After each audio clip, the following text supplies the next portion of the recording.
جولائی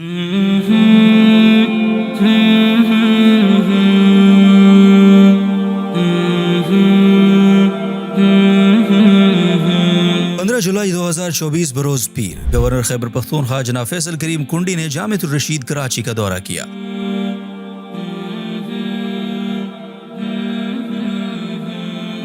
سرپرست اعلیٰ جامعۃ الرشید اور چانسلر الغزالی یونیورسٹی حضرت مفتی عبدالرحیم صاحب سے خصوصی ملاقات کی اور جامعۃ الرشید کے مختلف شعبہ جات کا وزٹ بھی کیا۔ معزز مہمان کے اعزاز میں ایک مختصر تقریب کا اہتمام بھی کیا گیا تھا، جس میں جامعۃ الرشید اور الغزالی یونیورسٹی کی تعارفی ڈاکیومنٹریز پیش کی گئیں۔ سرپرست اعلیٰ جامعۃ الرشید چانسلر الغزالی یونیورسٹی مفتی عبدالرحیم صاحب نے اپنی گفتگو میں معزز مہمان کو خوش آمدید کہتے ہوئے فرمایا، خیبر پختونخوا کے گورنر جناب محترم فیصل کریم کنڈی صاحب، میں آپ کو جامعۃ الرشید الغزالی یونیورسٹی کے اساتذہ طلباء کی طرف سے خوش آمدید کہتا ہوں، خاص طور پہ ان حالات میں جن حالات سے ہمارا ملک دوچار ہے۔ اس ملک کی حفاظت کے لیے تمام سیاسی پارٹیوں کو، تمام لوگوں کو ایک پیج پہ آنا چاہیے اور اپنی اپنی ذمہ داری ادا کرنی چاہیے۔ یہ ادارے اس ریاست کے لیے، آپ کے لیے، اور یہاں کوئی پارٹی نہیں ہے، نون لیگ، پیر پارٹی، پی ٹی وغیرہ، یہ ریاست کا ادارہ ہے، اس ملک کا ادارہ، آپ کا اپنا ادارہ ہے اور ہم نے کوئی شناخت نہیں رکھی اس کی۔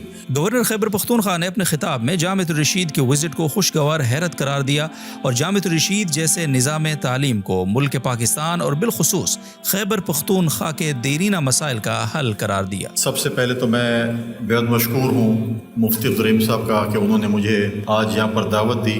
مجھے بڑی خوشی محسوس ہو رہی ہے کہ آج پاکستان میں بھی ایسے ادارے موجود ہیں۔ ایسے مدرسے کو، ایسے ادارے کو دیکھ کے مجھے یہ خوشی محسوس ہو رہی ہے اور مجھے پورا یقین ہے کہ پاکستان ایک محفوظ ہاتھوں میں ہے اور یہاں پر ایک ایسی تعلیم دی جا رہی ہے جو کہ پاکستان کو اندھیروں سے نکال کر روشنی کی طرف لے کے جا سکتی ہے۔ یہی نوجوان جو آج میرے سامنے بیٹھے ہیں، انہوں نے کل اس ملک کا سفیر بننا ہے۔ ہم نے پاکستان کا سافٹ امیج بلڈ کرنا ہے۔ میں اپنے دوستوں سے پشاور میں بات کرتا ہوں، خیبر پختونخوا میں، کہ جب خیبر پختونخوا کا نام آتا ہے تو اس کے ساتھ دہشت گردی لنک ہوتی ہے، لیکن ہم اس چیز کو مٹانا ہے۔ ہم نے خیبر پختونخوا کے ساتھ ایک ترقی یافتہ صوبہ، ایک پرامن صوبہ، ٹورزم کے لیے کھلا ہوا صوبہ، اچھا اور پرامن صوبہ جو ہے وہ پیش کرنا ہے۔ میری اللہ تعالیٰ سے دعا ہے کہ اللہ تعالیٰ ہم سب کو یہ ہمت دے کہ ہم اس میں اپنا ہاتھ بٹائیں۔ میں آپ کو دعوت دیتا ہوں کہ پشاور گورنر ہاؤس آپ کے لیے حاضر ہے میزبانی کے لیے۔ آپ جب بھی پشاور آئیں مجھے میزبانی کا شرف بخشیں۔ اس مختصر تقریب کے ساتھ ہی یہ وزٹ اپنے اختتام کو پہنچا۔ اس موقع پر چیئرمین سوراب گو ٹاؤن لالا عبدالرحیم، عالمی شہرت یافتہ ثنا خان حافظ ابو بکر، اسامہ اجمل قاسمی سمیت دیگر معززین بھی موجود تھے۔